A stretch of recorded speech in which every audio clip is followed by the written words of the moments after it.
Hey everyone, today I'm going to be doing a presentation on the use of price control.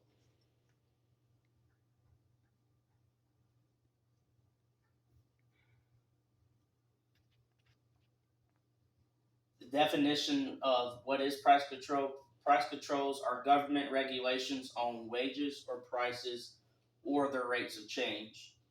The following are examples of adverse effects caused by price control, meaning rate control, black markets, and quality deterioration. The first one we're going to talk about is rent control. The definition of rent control is when a tenant's rent is controlled to a set rate or increases by a set percentage. Example or effects that are caused by rent control is decreasing in construction for buildings such as an apartment complexes. Which means that with these set prices, there's only so much need for apartments to be built, which means less construction is happening because of this. And then there are some states or cities such as New York City that have boards in place that they set stipulations for landlords to follow for rent control policies. One stipulation is that these boards might make landlords have a set rent maximum depending upon when that tenant has moved in. Moving on to black markets.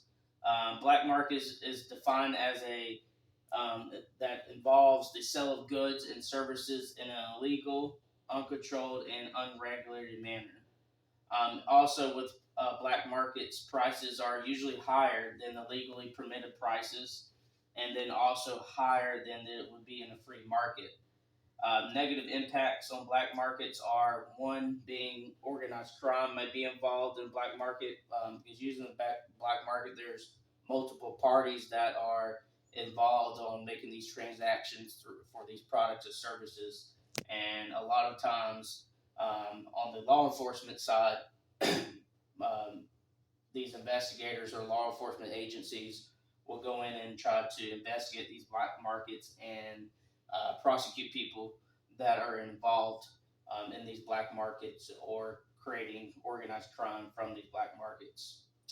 In terms on the flip side for the buyer, if the buyer is in purchasing a good or service through the black market, that may be stuck with a lower quality good or service. So meaning that if they buy a T-shirt. If they buy a Nike T-shirt, that Nike T-shirt may be a counterfeit. Therefore, it may be lower quality.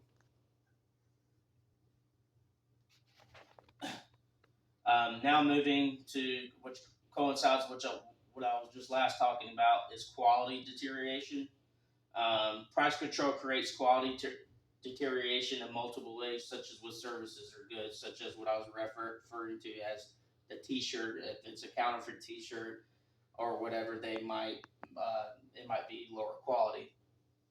Examples of quality deterioration through price control are the following: it delays medical treatment, meaning doctors spend less time with their patients, which in turn lowers the quality of the treatment provided by the doctor to the patient.